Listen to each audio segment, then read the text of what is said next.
Okay, excellent. Well, thank you so much, everyone, for joining us today. We're at 12:58 Pacific time, so we'll give it about 3 more minutes for some other attendees to join us.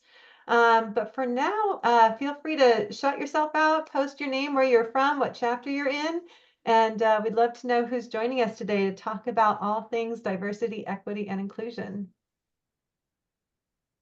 And we will be making use out of that chat today, the chat and the question and answer box.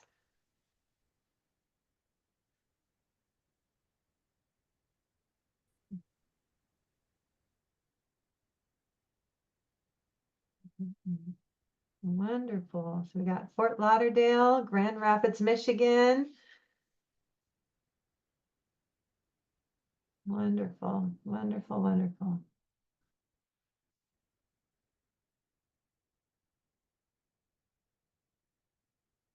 And Vermont, Milwaukee. Hey, South Florida.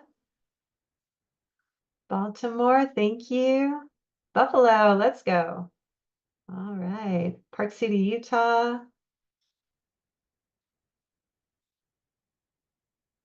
Memphis, Tennessee, Denver, let's go. Awesome.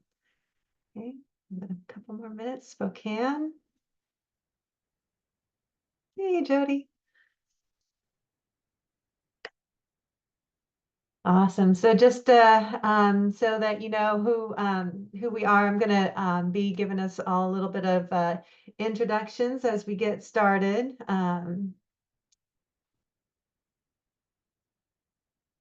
Salem, Raleigh, Rochester, Montana. Yay. Excellent. Okay. So we are on the hour. Again, I'd like to thank you all for coming and welcome you to this conversation about the diversity, equity, and inclusion goals, resources, and you for the 2024-2025 year. We're super excited to kick this off. Joining us today on this panel is Mercedes Gamore. Mercedes has over 12 years of experience in the construction industry, starting in residential construction and transitioning through sales, marketing, and accounting. She joined Prime Electric in 2019 as a project engineer and moved into assistant project manager. In 2022, she became the company's first director of culture and recruiting, focused on inclusion and representation. Gamore is a certified diversity professional from IDP and a guest speaker for X Factor Partners, specializing in diversity, equity, and inclusion workshops.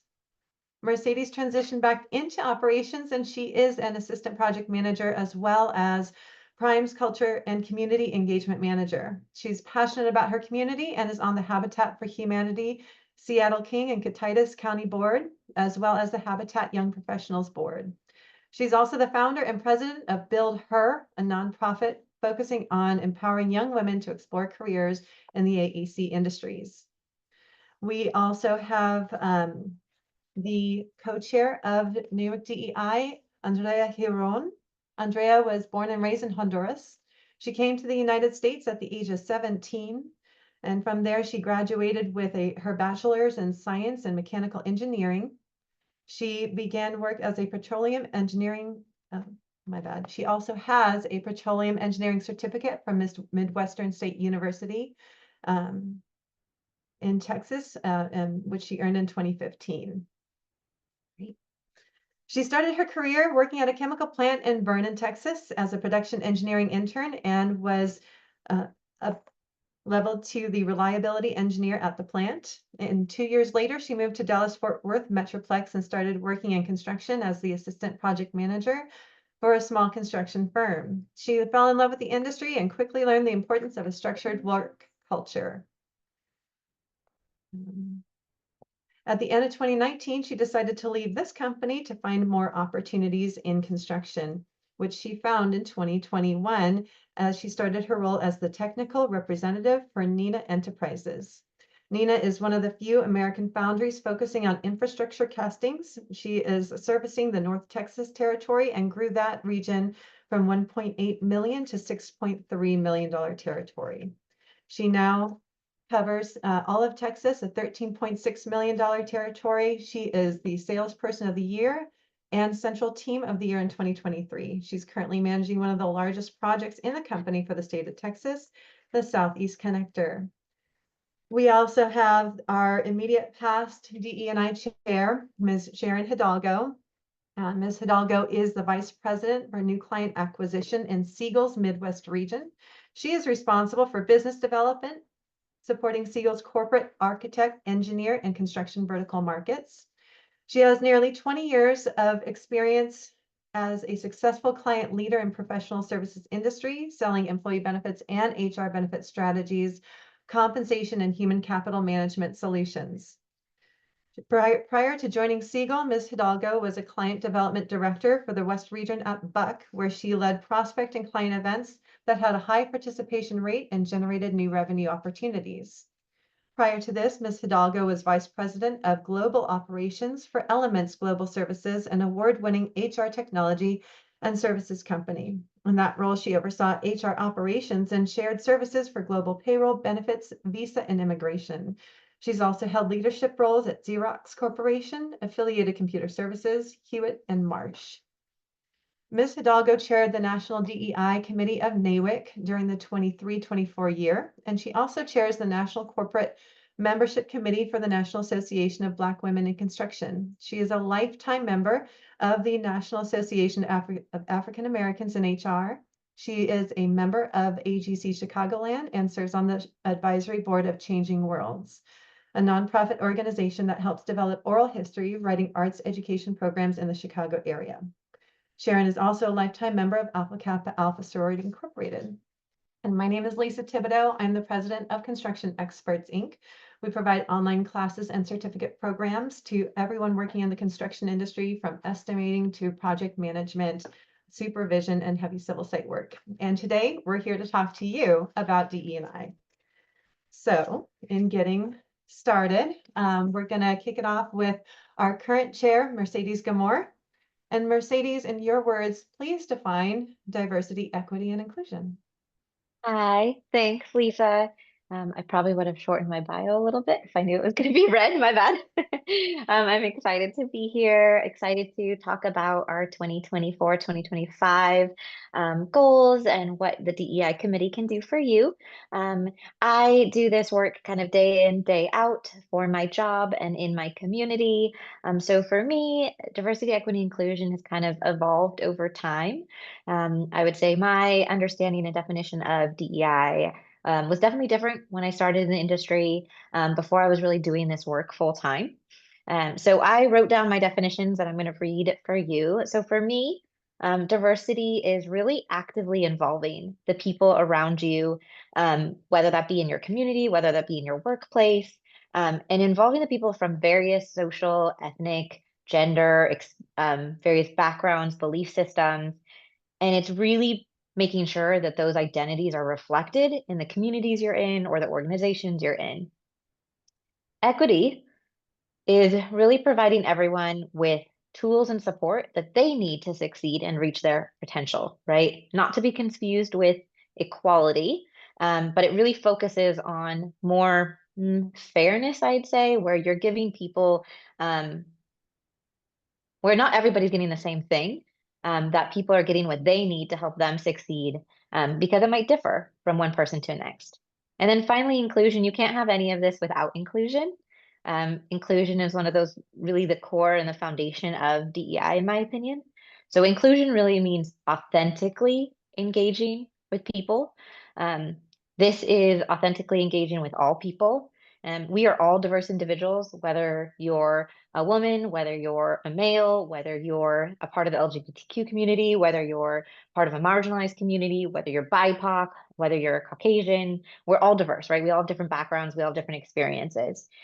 So when you authentically engage people in those with those various backgrounds and you actively engage them in decision-making processes, in their communities, and then you're really valuing them and showing that their voice matters, that they're heard, and they can show up every day and be themselves. So it's really creating that environment where everyone is heard, and you feel welcomed. Wonderful. Thank you, Mercedes. Andrea, can you add your understanding or your definition of how you define diversity, equity, and inclusion? Absolutely. I think that Mercedes pretty much covered a lot of my thoughts in very well. And what I had in mind was DEI is a term that encapsulates an opportunity for everyone to have a voice. So she basically said that in more detailed, in a detailed way, and breaking down the each word within DEI. And whenever this term was introduced to me, which I've mentioned before, was international conference in Minneapolis about 2 years ago. I really didn't know anything about it. Uh, and it spoke to me mostly coming from uh, a Hispanic background and learning where it's not only about race or gender, it's much broader than that. And so everyone having a voice and having that opportunity, that's what DEI means to me. Thank you, Andrea. Sharon, can you please provide your definition of diversity, equity, and inclusion, please? Yes, and so let me just also put a pin in what Mercedes and also Andrea has said. I believe that we have seen DE&I, those terms, evolve over the past several years. And the concept, I think, of where it started has always, to me, been evolving and transforming. And so to me today, what diversity really represents is opportunity. Opportunity to create those environments that really fosters a sense of belonging, a sense of community, a sense of valuing different worldviews and perspectives, while at the same time respecting cultural differences. That's really what DE&I means to me today. Thank you, Sharon. Thank you, Mercedes. Thank you, Andrea. It's refreshing to hear a more broader definition from three ladies who have taken this mission to heart and are leading the charge in pursuing this for all of NAWIC. Speaking of, what do you feel, or what do you think, what do you know, that DE&I does for the workplace? And more specifically, what does DE&I do for a NAWIC audience? Mercedes? Yeah, so as I mentioned, I work day in and day out with DEI at my company, with NAWIC, community engagement and involvement in my nonprofit. So I've seen a lot of what DEI can do within my workplace and within NAWIC. So for me, DEI can really create a workplace where you feel valued, respected, and supported.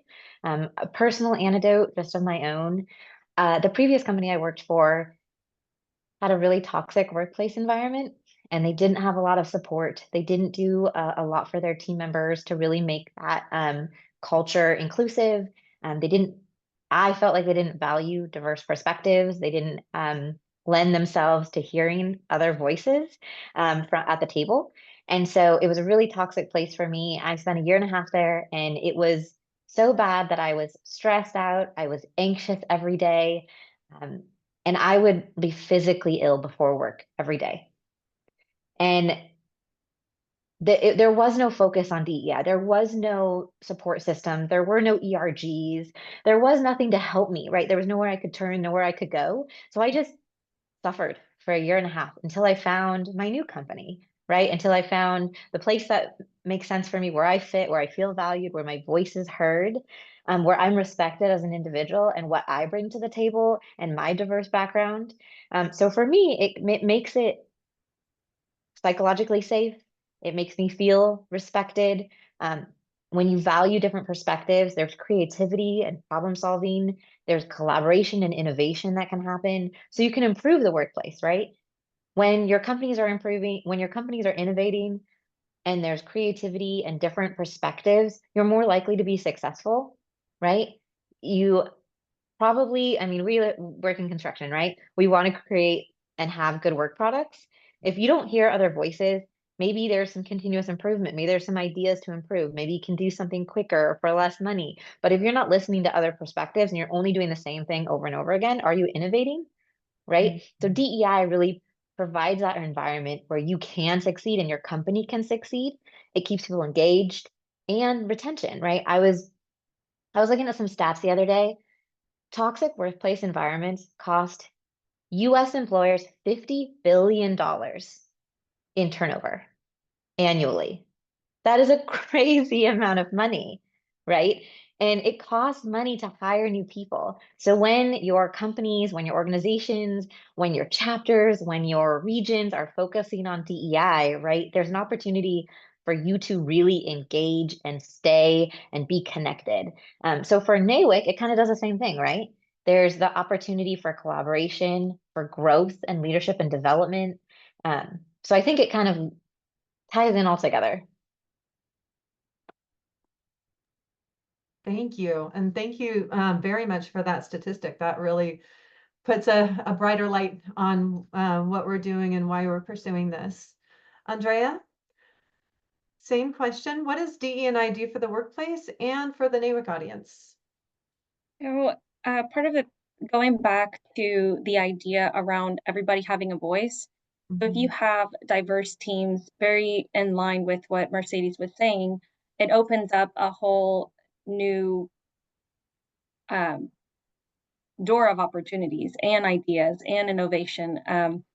And part of what I had, it also improves decision making.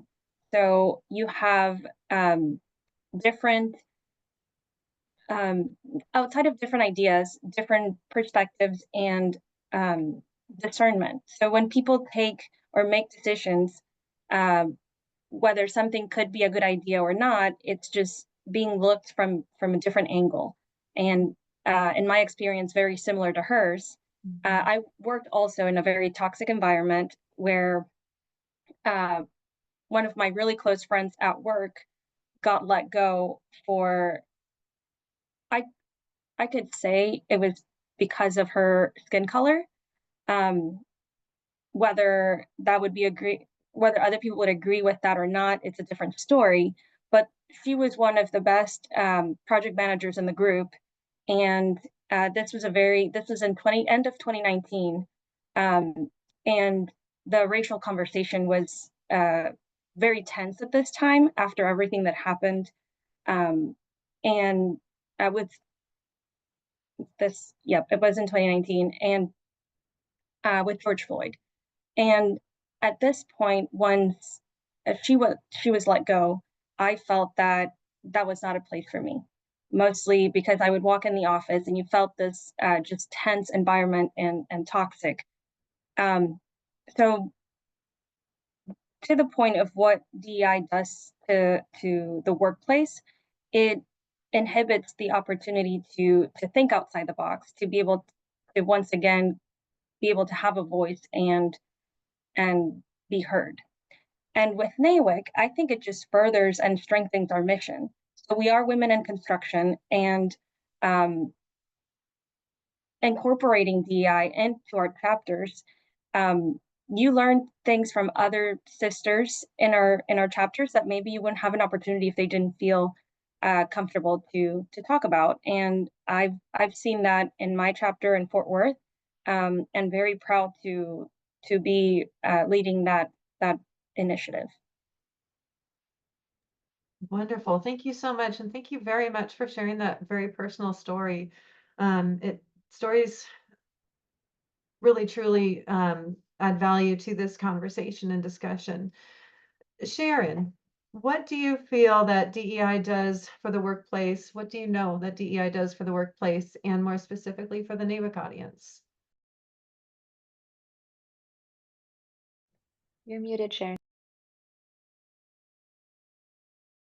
So we know that in the AEC industry, they have on average about a 69% turnover rate. When you look at women and those of the younger generation, the turnover rates tend to be higher. And the number one issues have to do with the culture. Workplace culture is the number one thing that is cited. We also know, and McKinsey has done lots of studies around this, that any organization that has a more diverse leadership and can draw from that diverse leadership and perspectives is 25% more likely to outperform those companies that do not. So having DE&I initiatives as a part of an integral part of everything that you do certainly helps for furthering collaboration and helping us to be better advocates, work better for each other.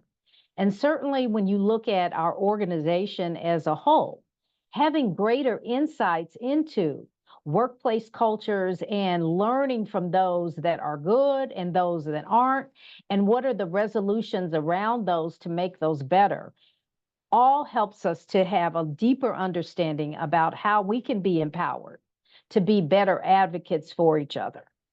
And that's exactly what I think that we need to continue with this work from this committee, and more importantly, with the mission that Andrea had cited with NAWIC.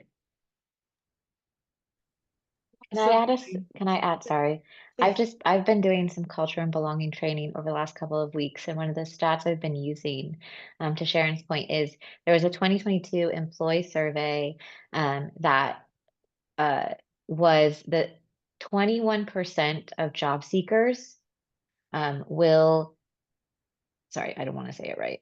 21% of job seekers stated that a poor company culture was the top reason for leaving an organization. 21% of job seekers. That's a huge portion. We all know that we're coming up against a workforce shortage, right? We need to get more people into the industry. If culture is a quarter of people looking for jobs, a quarter of the population that's looking for jobs, and we don't have inclusive workplace cultures within our companies, within our organizations, within associations like this, why is anybody going to stay? Why does anybody want to come? So that bit is huge, right? That workplace culture, that feeling of belonging. It's a huge part of what we're trying to do with DEI and with NAWIC.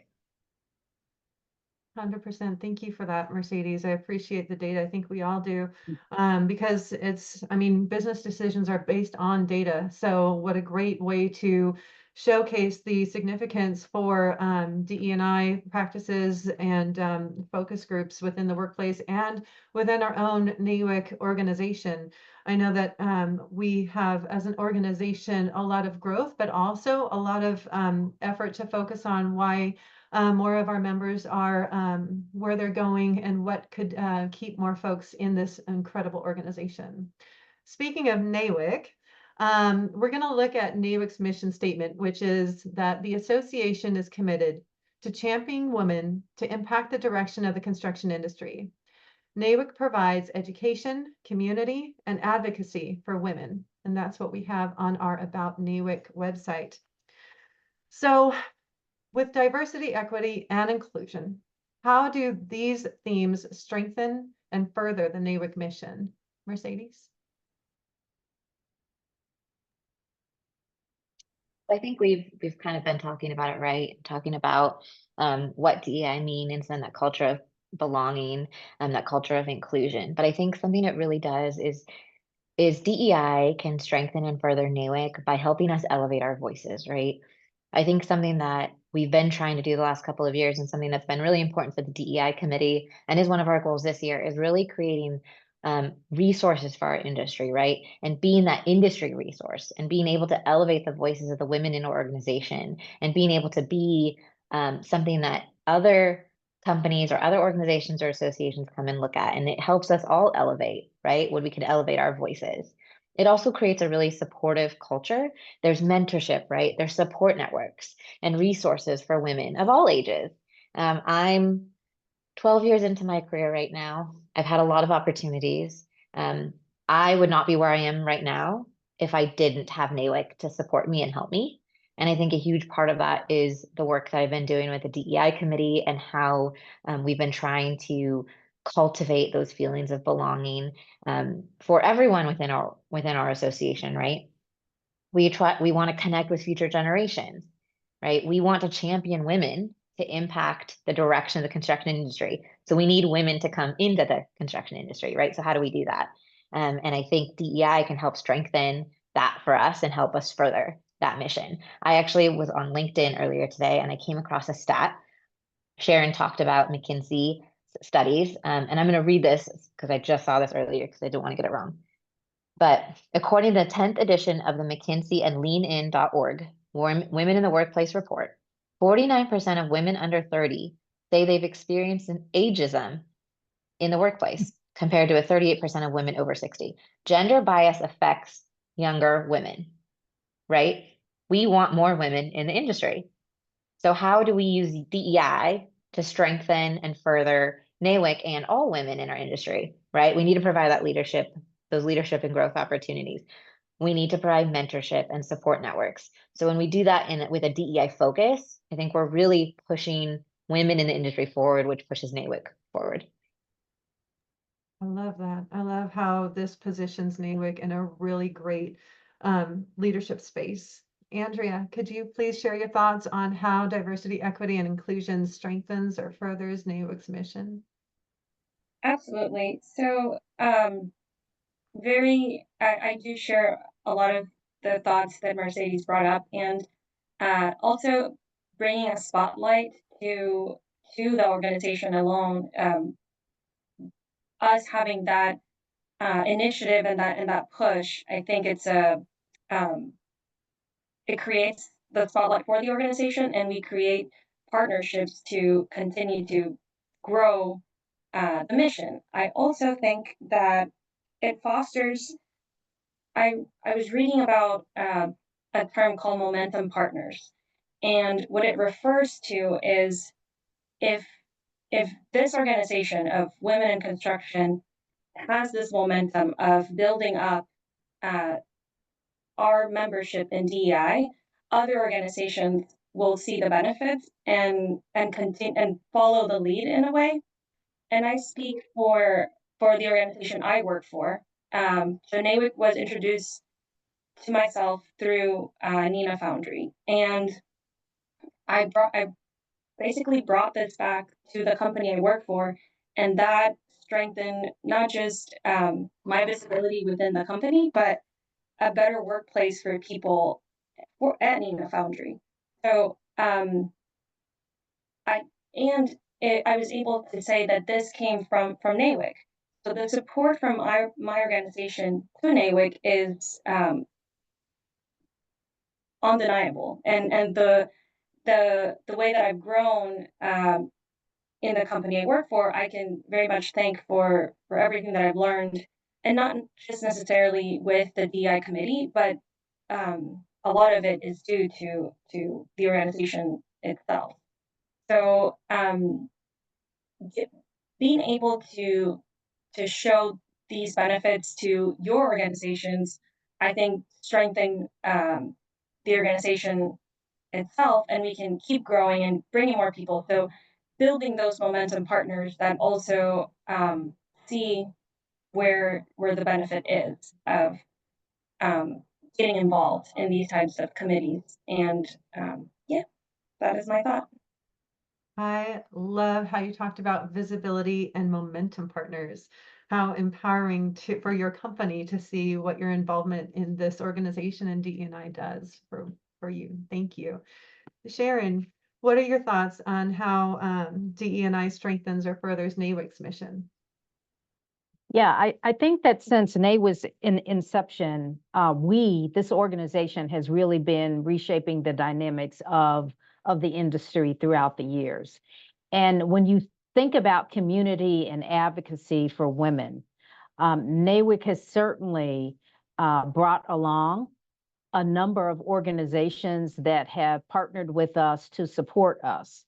I think that we also have a greater opportunity to tap into some of these large, well-respected organizations within the AEC industry that we can partner with to help further our mission. And so that we have more allies, more advocates, more evangelists that support our mission. And when you think about the number of organizations, just on CIW's website, all of those large organizations that have signed up for Construction and Inclusion Week should also be advocates for what we do and our mission. There should be some targeted, intentional outreach to these organizations to help support and sponsor what we're doing. And I know many of them are, but there's lots of opportunities there because you increase that voice through your advocates, through your allies. And I think that NAWIC has done a fabulous job in doing that thus far. And there's more for us to go out and to get, to partner with. And I know that this committee itself began some of that work this past year in establishing their own partnership. And I'd like to see as a committee that we continue that, and even across some of our national committees as well. Wonderful. Thank you so much. This really, I'm hearing the energy, I'm hearing the enthusiasm, and just like the movement forward. And it's such an incredible honor to know that each person here on the call with us can take this energy and enthusiasm back to their company, to their chapter, to their region, and continue to push that gas pedal. Mercedes, at the next point, we're talking about NAWIC at the chapter level. So what does diversity, equity, inclusion look like at the chapter level? Well, keep an eye out for our resource guide on how to start a DEI committee. No, DEI at a chapter level. So I think there's a lot of chapters within NAWIC right now that don't have a DEI chapter, maybe, or committee. Maybe they have a DEI lead or somebody who is part of an ERG at their company. So I think one of the first places to start is to start that DEI committee. We at annual conference provided a very short kind of info session at the end of our committee presentation on how to start a DEI committee. One of our goals this year is to develop a resource guide that we can have on NAWIC's website. That would be a resource guide for you, just as there's plenty of other resource guides, and we're developing more and more every day. So I think that would be kind of a great first place to start, is to kind of set that committee up and set goals. Okay, you have a DEI committee. What do you want to do with it, right? What are your goals? What does that look like for you? Because what it looks like for my chapter might be different than what it looks like for Andrea's chapter in Texas, right? The partnerships we have, the events we host, what we do and who we support might change, right? So things that you could do on a chapter level: host events, webinars, happy hours on DEI topics. Really dive into the mentorship program. I think mentorship is key and is a huge part of DEI efforts. Have a diverse board. I think this is something that we all can struggle with in NAWIC, is bringing in younger voices and bringing in diverse voices and perspectives. We think, okay, well, we're women, we're automatically diverse. That's great, we are. But there's so much more diversity, right, within our backgrounds, experiences, like I said, belief systems. So having a diverse board, bring in new voices. You might have a board, they're amazing, right? They know all the bylaws, right? They're fantastic. They know all the financials, but maybe there's a new voice. Maybe there's a new member who wants to get involved, who could be your president, your region director someday, right? But she needs that first step. So encourage diverse boards. That's different ages, that's different backgrounds, that's even, different races, right? Here in Seattle, we're very lucky. We have a large melting pot up here in the Seattle area. So our board is really diverse in ages, in backgrounds, in races. So that's been really great for us. But historically, there's other parts in the country that aren't as diverse. So really reach out and lean in and grab those people and try to feel like they belong and encourage them to be active and participate. That can be a huge part of what your committee does, right? It can work with your nominating committee. It can work with your current board and figure out, why do these people not sign up for board positions? Why are they not volunteering for committees? Additionally, you can do a lot of community outreach in your areas at your chapter level. We partner a lot with community organizations. We partner with Habitat. We partner with the Low Income Housing Institute that works with marginalized communities in this area and homelessness. We also do a lot with like Build with Pride Seattle. That's a newer organization. So there's a lot of really great partnerships that you can have even at your chapter level. ABC, AGC, our nonprofit Build Her, which is a similar to Camp NAWIC, right? There's a lot of community engagement you can do. And then the biggest thing, host Brave Talks. Host Brave Talks at your chapter meetings. If you've been in one of our committee meetings for the past year, you would have probably participated in a Brave Talk. Brave means, if you haven't heard of it yet, Brave is be real, authentic, vulnerable, and empowered. It's a chance for you to share. If you're at AC, yep. If you're at AC, we had a Brave Talk, right? It's a chance for you to share what's your struggle, what's your success, right? Maybe something that you're going through can help somebody else. Or maybe they have feedback or constructive criticism or, a personal anecdote that they can share of how they got through something. Brave Talks can really encourage that collaboration within your chapter. And I think it really connects people and empowers you as a chapter. So start those. Maybe start with a Brave Talk instead of a DEI committee, right? Start small and grow from there. Thank you. That's a lot to think about, to munch on, to take back, to get excited. I think everybody on this call with us today can connect to what you're saying in some aspect, shape, or form. So thank you for that inspiration. Andrea, what does diversity, equity, and inclusion look like at the chapter level for you? So I'm gonna piggyback on start small and go from there, especially because I think that when you have a plan and everything structured of what you would envision DEI looking like at your committee, or sorry, at your chapter, if you're here, and I love to see everyone that chimed in the chat of what chapters you're from. If you're here, it's because you're ready to give that first step, and so you have this idea, and also like Mercedes said, lean on us, the National Committee Board. But you have this idea of what you want DEI committee at your chapter level to look like, and the first part is giving that step one. So if you have any questions or would like any kind of support, we're always here to give that support. And like Mercedes also mentioned, it does look, it differs from chapter to chapter.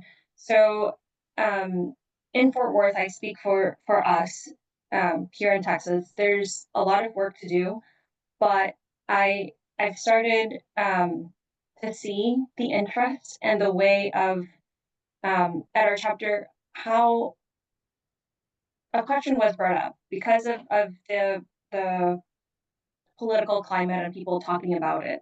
And they said, well, can we call our committee something else? Does it have to be DE&I?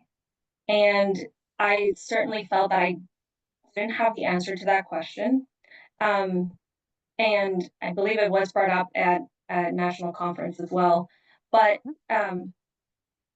rely on your support system. In this case, there were my ladies here, and find something that works for your chapter. So for us in Fort Worth, it's we talk about our membership being a little, we're the number one. Fort Worth is chapter number one, but in some areas I felt that there was a lot of growth left to do, or still work to do in, and this would be one of them. So for us, it was giving that first step, I think, would be what it looked like at the chapter level.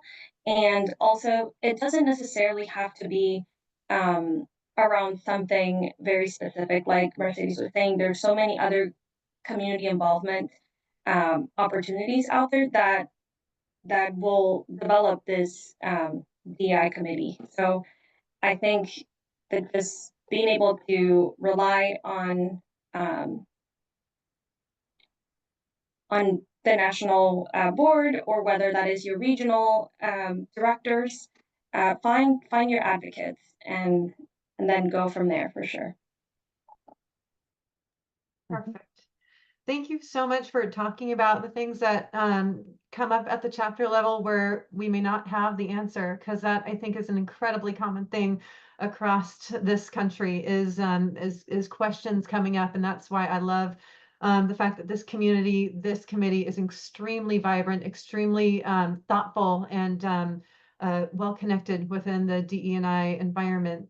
So speaking of Sharon, what does diversity, equity, and inclusion look like at the chapter level?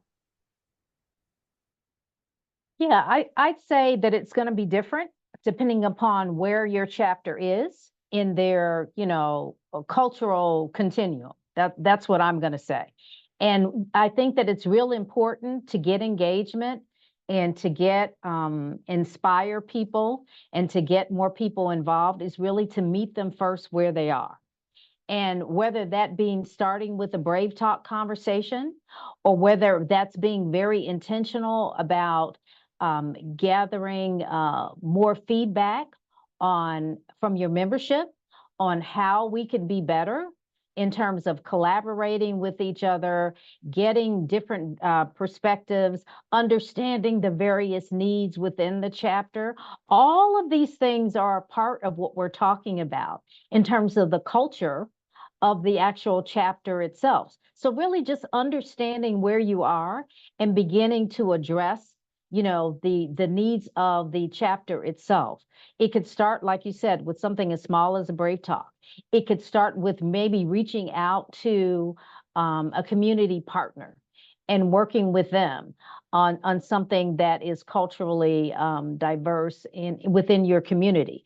It could also start with bringing in your own personal speaker, someone that's local, to the organization, to have them to come and talk.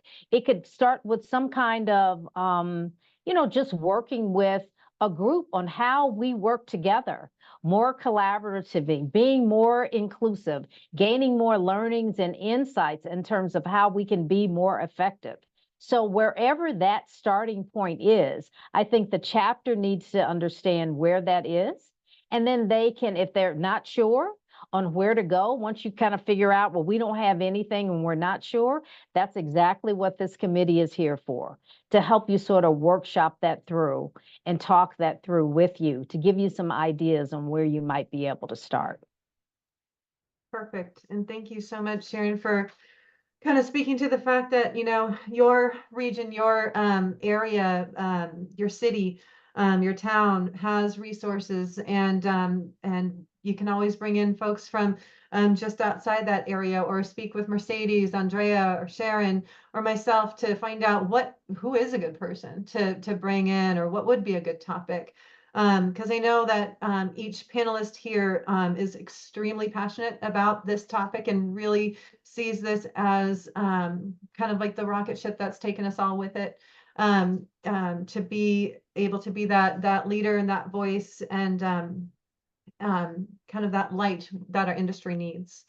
So speaking of being that light that our industry needs, we're looking at the 24-25 year. We've got some new goals. So Mercedes, can you share a couple of insights about this year's DE&I goals?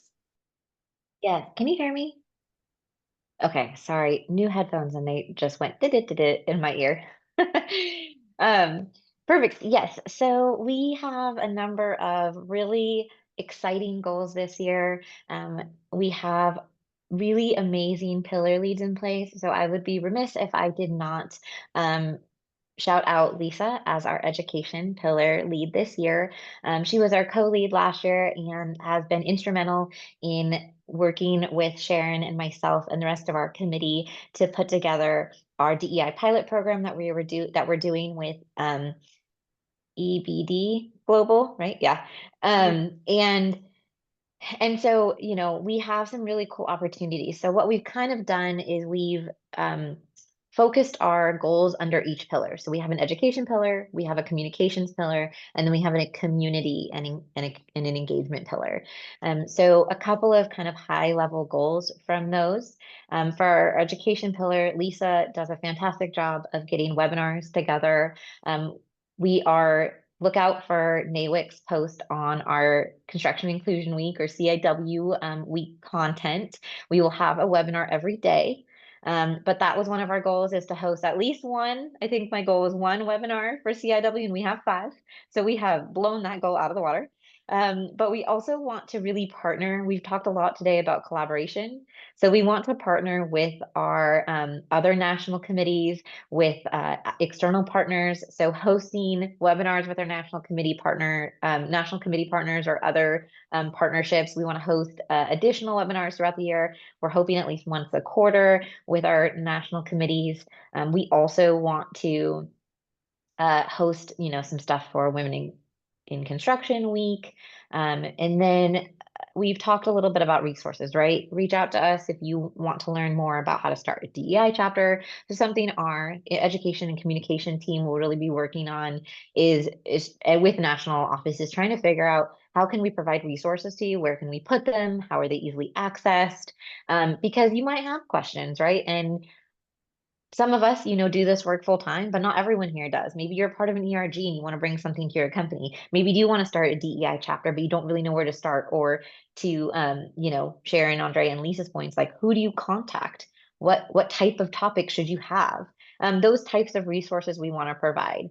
So those are kind of overarching education pillar. We also want to implement our DEI pilot. I think those of you who are at AC heard that. We're finalizing our pilot list right now.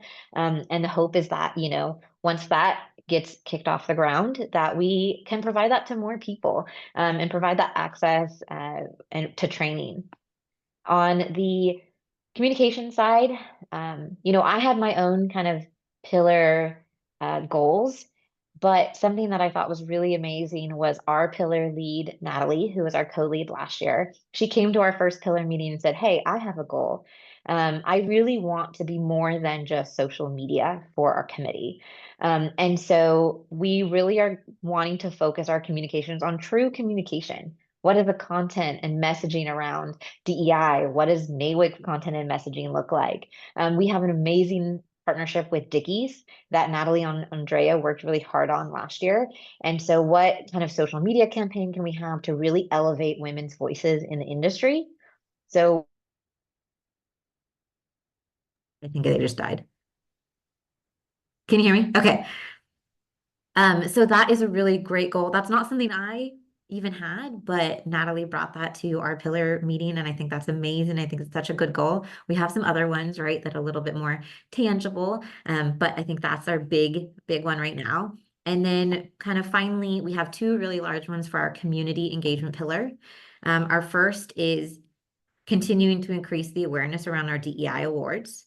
So if you have not participated, nominated, or nominated your chapter even for the DEI awards, those come out every year in the March-ish timeframe. And we really want these to be an industry standard, right? We want to celebrate you, what your companies are doing, what your chapters are doing.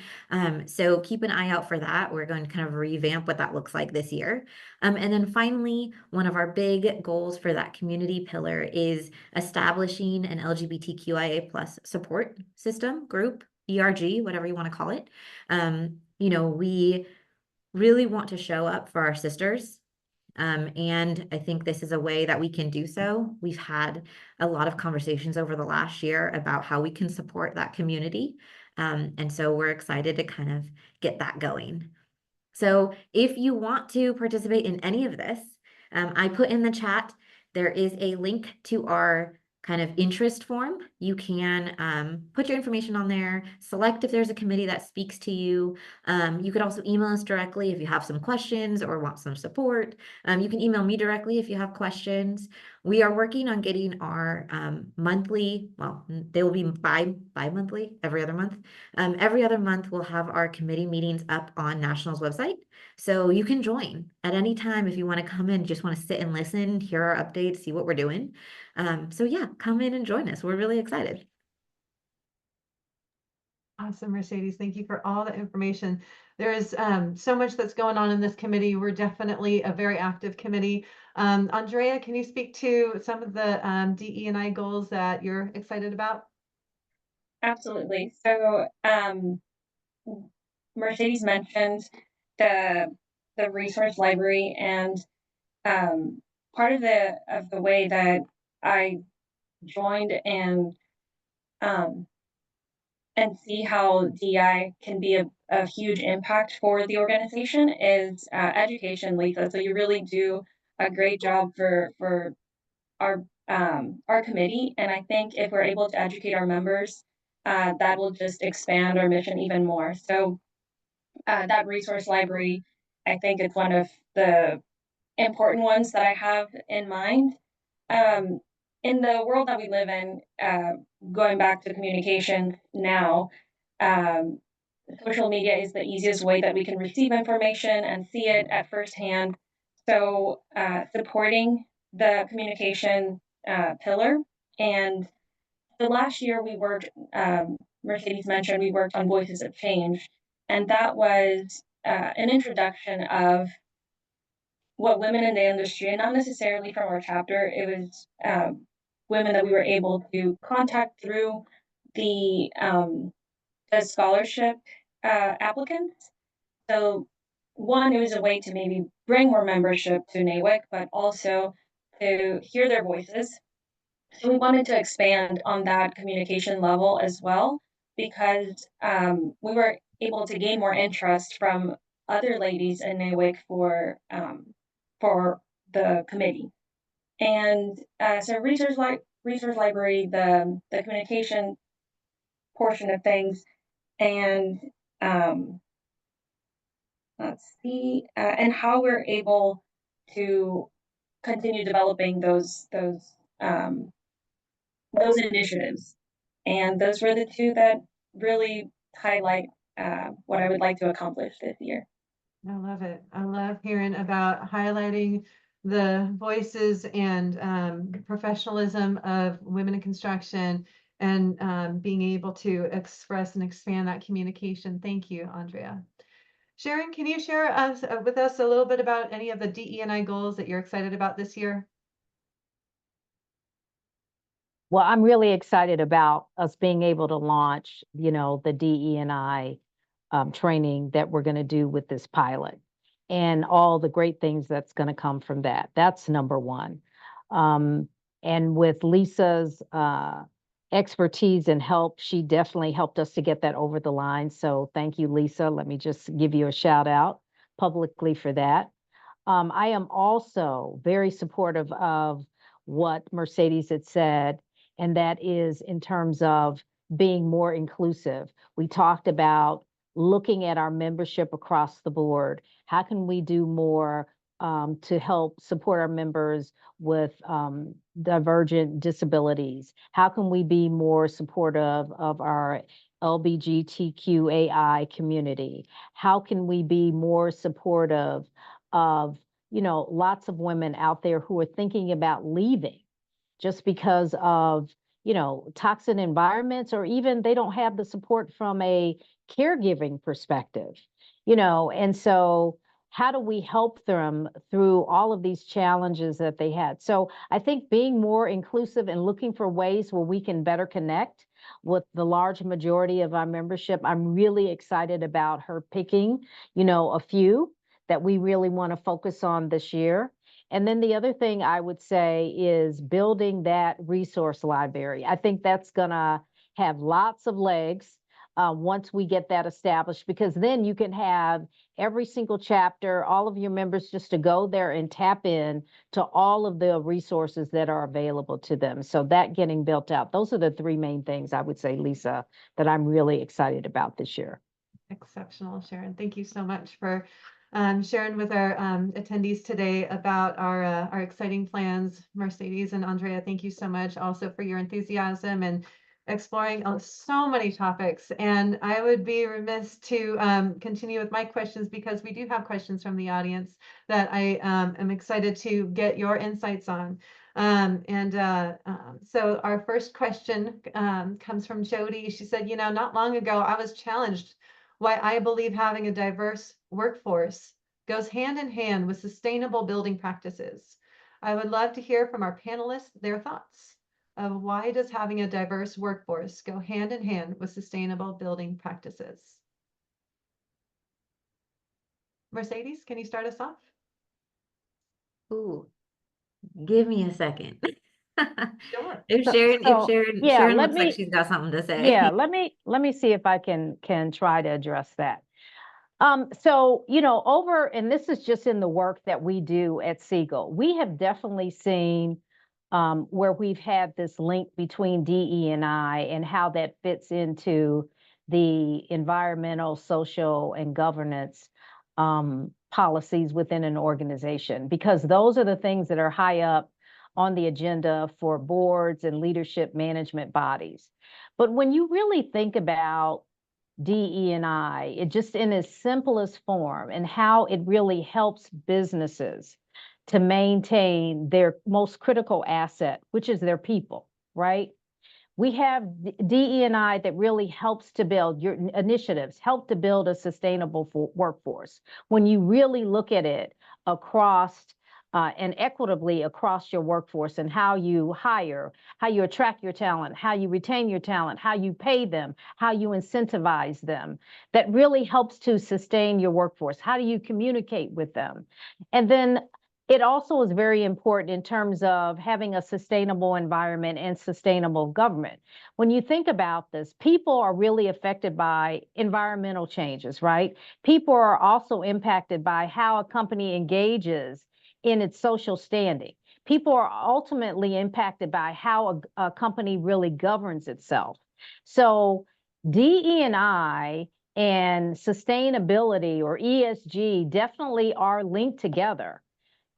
And we've also said it, you know, previously, that there's been lots of studies, not just McKinsey, but many others out there, that when you have diverse leadership that are having many different perspectives, right, that increases your collaboration, that you end up with greater problem solving, better decision making, that ultimately impacts the overall performance of the organization.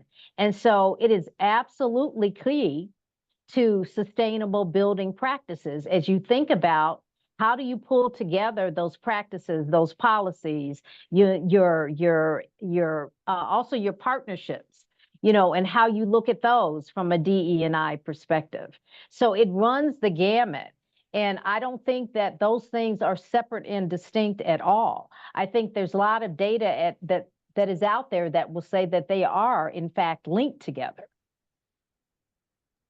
Strong answer, Sharon. Thank you for bringing your over 20 years of experience in HR to this conversation. There's just all the reasons why this is critical to any company's governance, organization, and H&R practices. I think, Mercedes, Andrea, did you want to weigh in on this? yeah, I think that something that I think is really important is Sharon touched on ESG. And if you don't know what ESG stands for, she did kind of say it, but ESG stands for environmental, social or societal, and then governance, right? And it's kind of those three key elements. And oftentimes ESG is synonymous with sustainability. So when you're talking about one, you often are talking about another. And so I think when they go hand in hand, there's a lot to be said for the investment people put in to ESG efforts, and the kind of return on that investment. So when we're talking about that and kind of just bringing that back to Sharon, right? I think that there's the financial aspect there is a huge for companies, bottom line for investors. If you have public companies, right? I think they all tie in together. So there is a business case for DEI always, and there's a business case for sustainability. Excellent, excellent. Andrea, did you have anything to add, or should I move to the next question? Move to the next question, please. All righty. So Jessica Jacobson is our PD&E coach, national chair, and she'd like to know, is DE&I interested in getting involved with each of the national committees to offer their diversity, equity, and inclusion thoughts for that or to that committee? Yes. I think, you know, we have a great connection already with PD&E with Lisa. I think Lisa you're co-chairing that committee this Correct. year? Yes, co-chairing that. So there's a huge connection there already. I know that we've had a lot of conversations with the tradeswomen committee as well. And I think, something that we are wanting to do more of this year is, as I said, partner with those committees. And that can look like a webinar, that can look like us participating in each other's committee meetings. It's also something that's important to us is sitting on or in the board meetings for more information flow and transparency and all of that. So I think kind of across the board, we want to be connected, and we want to support and provide that kind of provides perspectives when asked in all different areas. So yes, I would say yes, we would love to participate. I unfortunately cannot attend every single committee meeting that is held at the national level, but hopefully between us, our pillar leads, and our committee, we will have some people on those if we don't already. I know we had somebody from the tradeswomen committee at our committee meeting last week, and PD&E, and then I think we had somebody from sustainability as well. So we're getting connected. We are everywhere. Andrea, did you want to address this? Yeah, so I think it's just a great opportunity to continue to expand. So I would absolutely just in any case where we could serve as support and vice versa, I think that we should definitely lean on that. And also, I I was thinking about the previous question a little bit, and I just wanted to share that being able to have NAWIC National does something that's called the best person for the job, and I was thinking about it in terms of Jody's question because um, it's that flexibility and being able to see and understand who the best person for the job is, and it doesn't matter um, who that is as long as they're meeting those qualifications of completing an end goal or a job, and that's something that just came to mind. Wonderful, very strong. Ladies, thank you so much. I know that we are at the top of the hour, but if you wouldn't mind dropping however they can contact you. I think that we have done an incredible job of speaking to the DE&I goals for this year, the resources that are coming for you, just the overall values of increasing collaboration and communication across committees, from chapter and region to national. So super excited for this year. 2024, 2025 will absolutely rock. You've got the emails to contact our panelists. And thank you so much for attending this session. We look forward to working with you. Thank you so much. Have a great day. Thank you, ladies. Thank you, everyone who attended. Thank you. Hope to see some of you in the committee meeting. See you soon.